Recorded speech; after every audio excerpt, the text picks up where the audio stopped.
In the old city of Iraq, with its narrow alleys and ancient houses standing close together, there lived a young man named Hassan.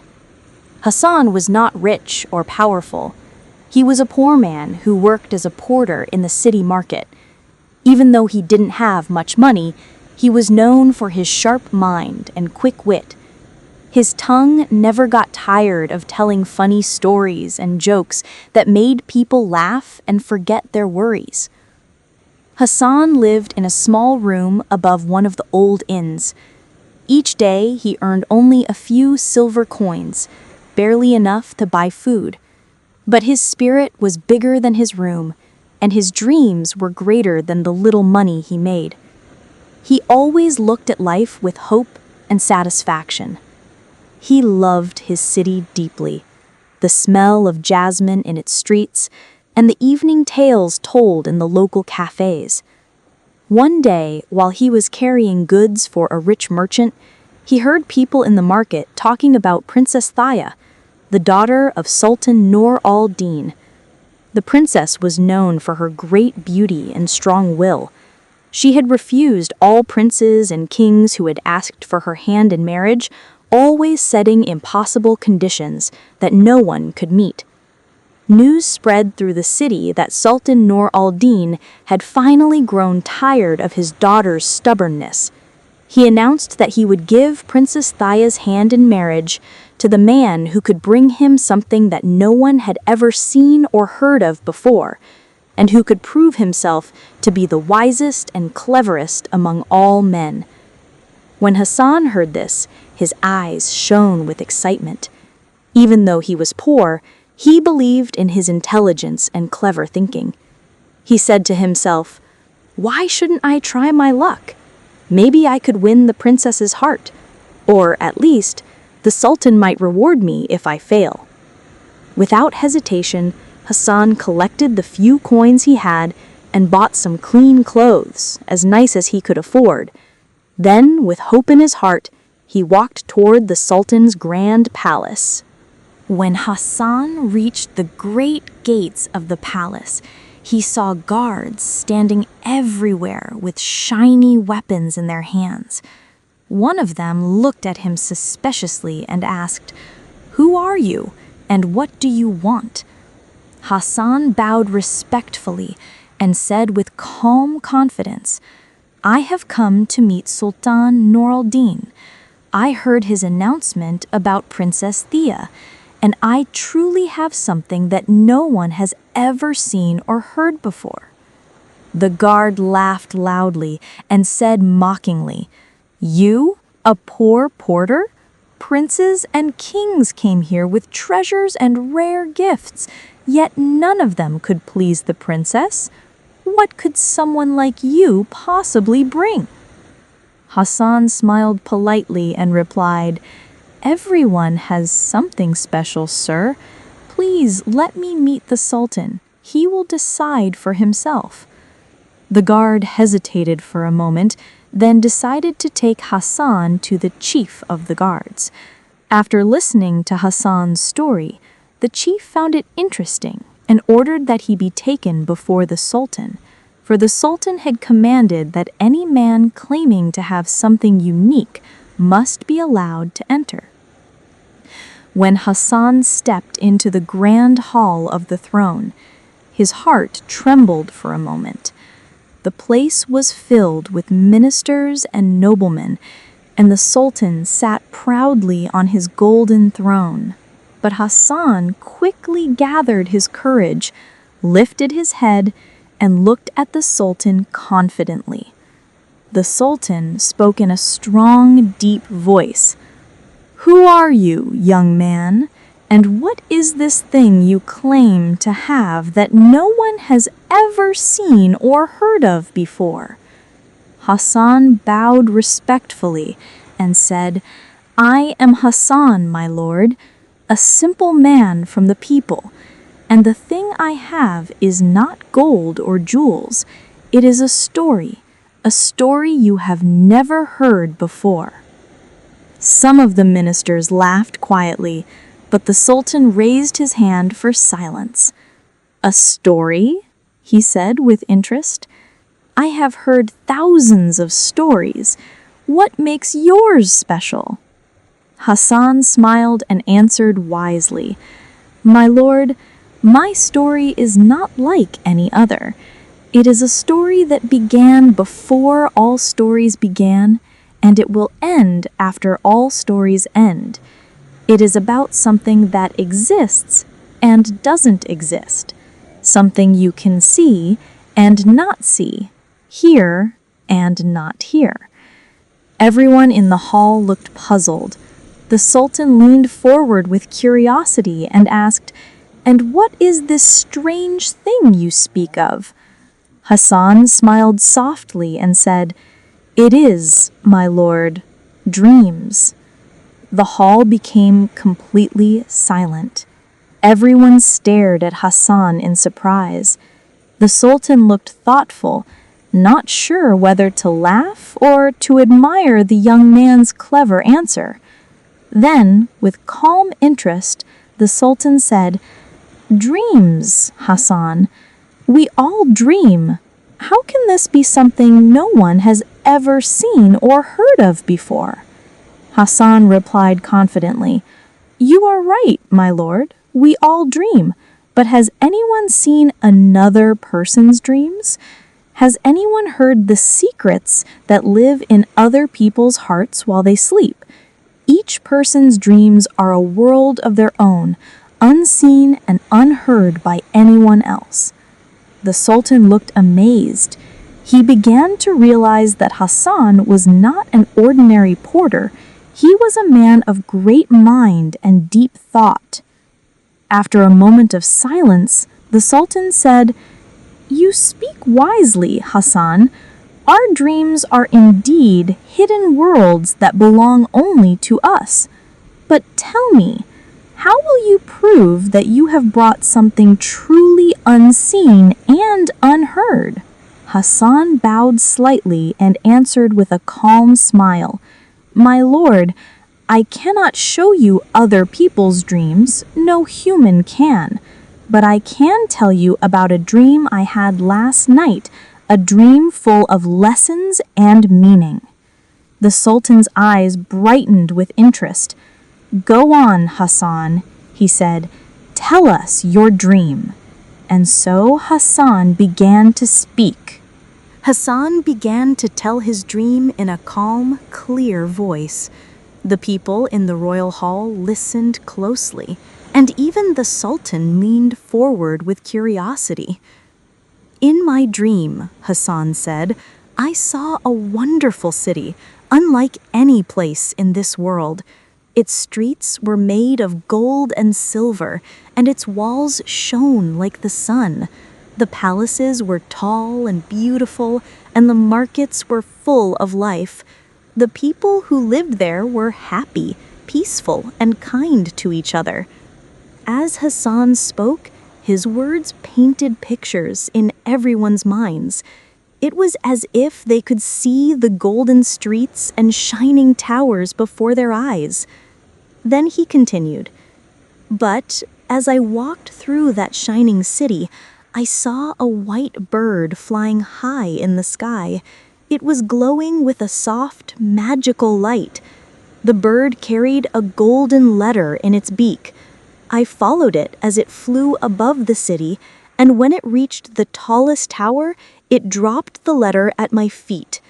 Hassan paused for a moment, and everyone in the hall waited in silence. "I picked up the letter," he said, "and saw that it was written in shining golden ink. It said, 'True wisdom is not in gold or power, but in the heart that sees beyond what eyes can see.'" The Sultan's eyes widened with amazement. The ministers looked at each other, surprised by the beauty of the words. Hassan's dream was not just a story. It carried a deep lesson and meaning. When he finished, silence filled the hall. After a few moments, Sultan Nur al-Din finally spoke, his voice calm but full of admiration. "You are a strange young man, Hassan," said the Sultan. Your story was truly special, unlike anything I've ever heard before. You have opened my heart and mind to a new way of seeing the world." Hassan smiled humbly and bowed. He felt proud inside, knowing that he had earned the Sultan's respect. But he also knew that his real challenge had just begun. At that very moment, the doors of the throne hall opened and Princess Thiya entered. She was about 18 years old, beautiful and graceful. Her eyes were wide and bright, like the eyes of a gazelle, and her long black hair fell down her shoulders like a river of night. She wore silk clothes embroidered with gold, and around her neck were pearls and coral necklaces. Yet, despite her beauty, her face showed seriousness and pride. She looked at Hassan carefully, studying his face. "I have heard your story," she said, in a soft but challenging voice. "It was entertaining, but is that all you have?" Hassan answered calmly, though his voice carried quiet confidence. "My lady, the Sultan asked for something no one has ever seen or heard before. My dream is something that every sleeper sees, but no awake person can ever see. As for my mind and intelligence, I hope your highness will allow me another chance to prove them."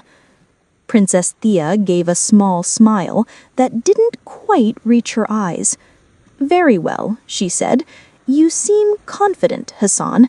I will give you another test. If you pass it, I will admit that you are truly clever." The Sultan watched the two with interest. He was impressed by Hassan's courage and honesty. But Princess Thiya looked at Hassan with a mix of doubt and admiration. She could not believe that a poor young man from the streets could be wiser than the nobles of the palace. The next morning, Princess Thiya called Hassan to a secret garden inside the palace. The garden was full of bright flowers, tall trees, and a small sparkling fountain in the center. Birds sang from the branches, and a soft wind made the flowers sway gently. "Your first test begins now, Hassan," said Princess Thiya. She held out a small golden box with intricate carvings. Inside, a beautiful necklace rested on red velvet, pearls, rubies, and emeralds shining together. "This necklace belongs to the palace," she explained. "It is very valuable, and it must be delivered safely to the Sultan's treasury. But there is a problem. The path is full of hidden traps, puzzles, and riddles. You must find a safe way to bring the necklace back." Hassan nodded, feeling both nervous and excited. He accepted the box and carefully studied the garden path. He noticed small signs, stone markings, and even tiny shadows that suggested hidden dangers. As he moved forward, the first challenge appeared, a stone bridge over a deep pool. The bridge had gaps and missing stones, and below, the water swirled sharp rocks.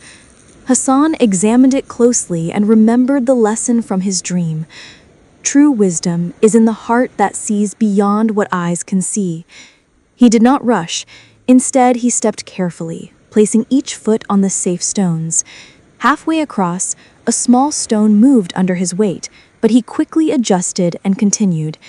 Finally, he reached the other side safely.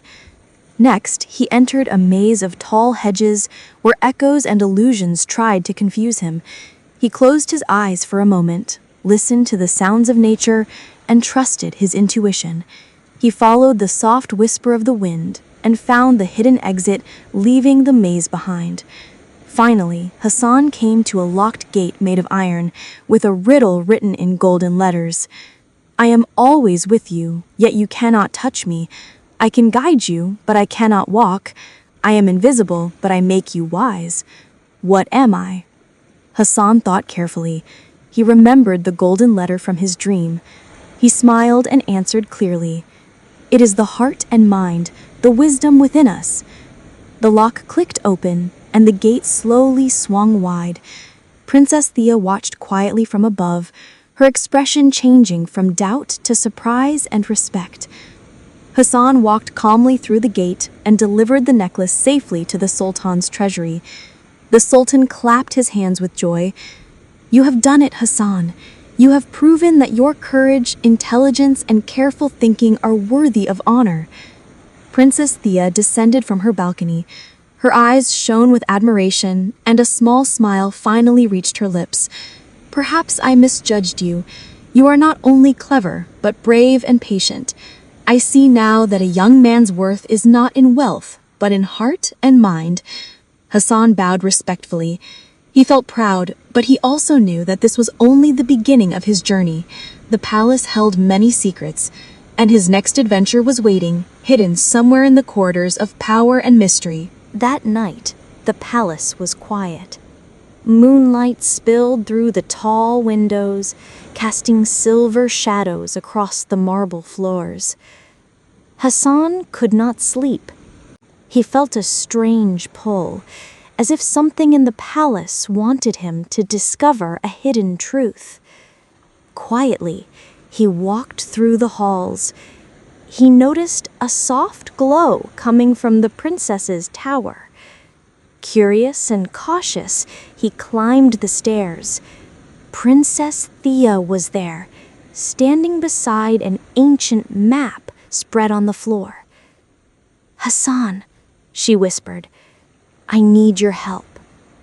He bowed and stepped closer.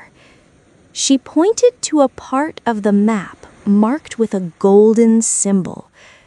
This symbol shows a hidden chamber beneath the palace, she explained.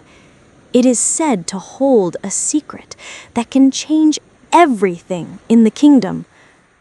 Hassan's eyes widened. "A hidden chamber?" he asked. "Yes," said Princess Thiya, "but the path is dangerous. Many who try never return. We must move carefully and trust each other completely." Hassan nodded, feeling both excited and nervous. Together they followed a narrow staircase that twisted deep into the palace walls. The air grew cooler and damp, and the sounds of the palace faded. They reached a heavy stone door, covered with strange markings and glowing runes. "Here is where the real test begins," said Princess Thiya. Hassan examined the door. He noticed tiny holes in the wall forming a puzzle. He recalled the lessons from the garden: patience, observation, and careful thinking. After several minutes, he aligned the markings correctly. The door shook, then slowly creaked open, revealing a hidden chamber filled with treasures and old scrolls. But the most striking thing was a golden chest in the center, engraved with mysterious symbols. Princess Thiya looked at Hassan with wide eyes. "This chest," she said softly, "contains the royal secret, something that could protect or destroy the kingdom." Hassan approached it carefully. He felt a strange warmth from the chest, as if it knew him and trusted him. He slowly lifted the lid and found a glowing crystal orb shining like a star. "This is incredible," whispered Hassan. Princess Thiya smiled, for the first time showing true admiration. "You have proven yourself once again," she said. "Not only in the garden, but here as well. You are brave, smart, and trustworthy." Hassan felt proud, but also aware. This is only the beginning, he thought. The palace held many more secrets and challenges, and the night had just revealed the first of them. The next morning, the palace was busy with servants and guards. But Hassan could not stop thinking about the glowing crystal orb in the hidden chamber. He wondered what secrets it held and what adventures awaited him next. Princess Thiya called him quietly to her private study. On the desk lay an ancient map, faded and torn at the edges. "This map," she said, "shows the paths to hidden treasures and secret chambers across the kingdom. But it is dangerous. Many have tried to follow it, and few returned." Hassan studied the map carefully. He saw mountains, rivers, forests, and small symbols marking special places. One symbol, a silver star, caught his attention. "That star," he asked, "what does it mean?" Princess Thiya smiled. "It marks the location of the lost crown of light, a treasure said to hold magical power. If it falls into the wrong hands, the kingdom will be in danger." Hassan felt a mix of fear and excitement. He looked at Princess Thiya and said, "I will go and find it. I promise to protect it." She nodded, giving him a small leather pouch with supplies.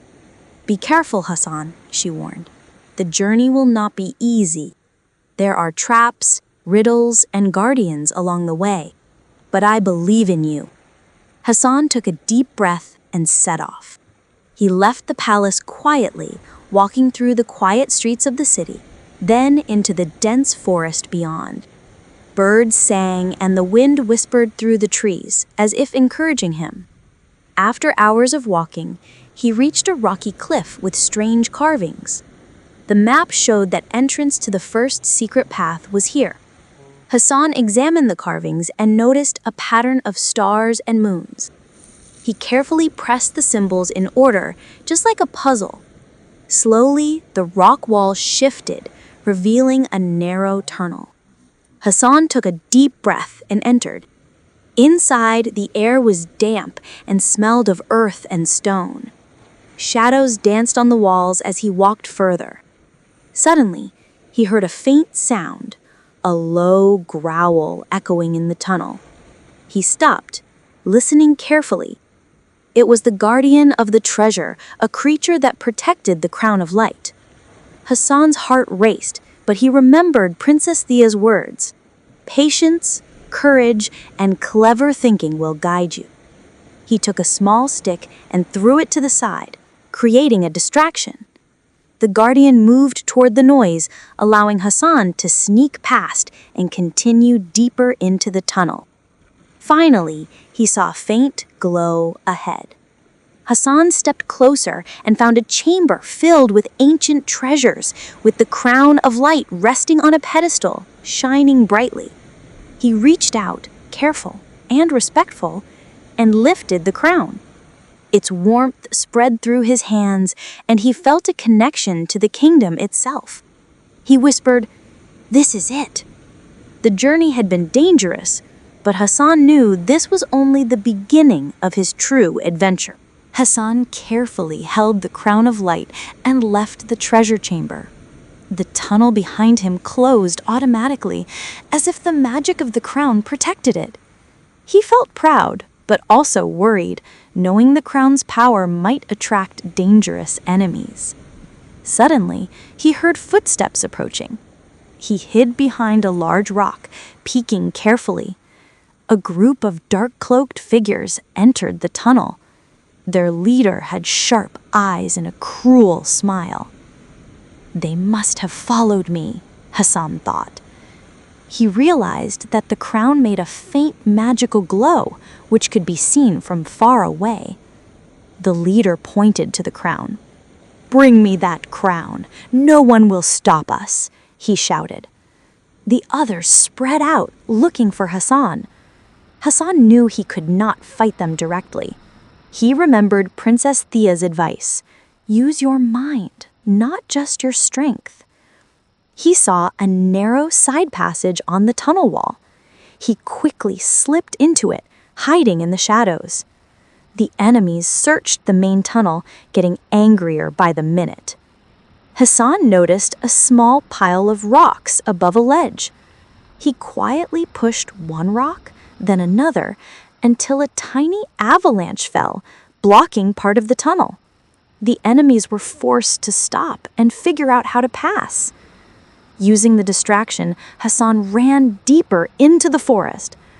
He reached a small clearing where the sunlight shone through the trees. He looked at the crown and whispered, "I must get this back to Princess Thiya. It is too dangerous to stay with me." Just then, the dark-cloaked figures appeared at the edge of the clearing. Hassan took a deep breath. He remembered the magic of the crown.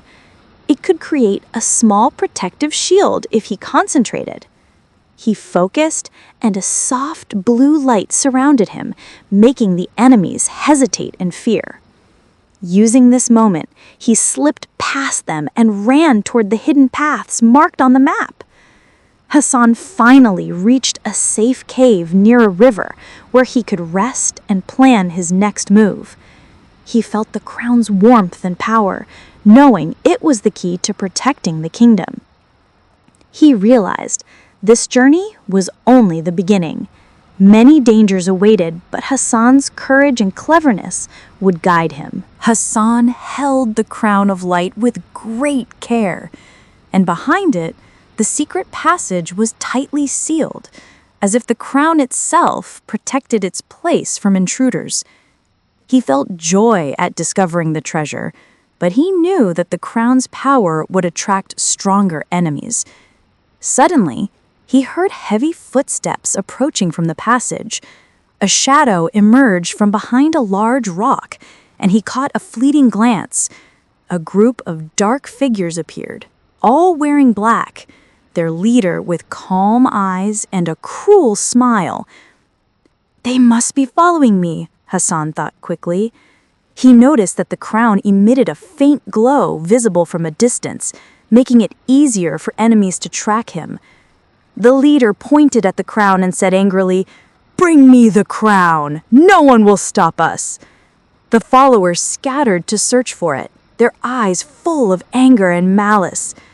Hassan remembered Princess Thiya's advice: use your mind, not just your strength. Suddenly, he noticed a narrow side passage along the wall of the tunnel. He slipped inside quickly, hiding in the shadows. There he found a pile of stones above a small cavity. He pushed one stone against another, causing a small collapse, creating an opening to escape. Hassan ran through the thick forest until he reached a small clearing bathed in sunlight. He looked at the crown and thought, "I must return it to Princess Thiya, for its power is too dangerous to remain with me." But the enemies were at the edge of the clearing. Hassan took a deep breath and focused the crown's magic, which radiated a protective light around him, preventing the enemies from approaching. He and Princess Thiya used the crown's power to create a magical barrier around the forest, which made the enemies unable to enter. The villains tried to attack again, but the crown's magical strength was stronger than any weapon or evil spell. After the battle ended, Hassan and Thiya sat on a rock by the river and looked over the quiet forest. Hassan smiled and said, "It was a hard journey, but we succeeded. The crown is no longer just a jewel, but a symbol of courage and wisdom." Princess Thiya nodded and said, "And the kingdom is safe, thanks to your bravery and your pure heart, Hassan." Finally, Hassan raised the crown toward the sky, and its light filled the entire forest, marking the end of the adventure and the beginning of a new era of safety and peace. Hassan learned one last lesson. Courage is not just in strength, but in wisdom and belief in what is right.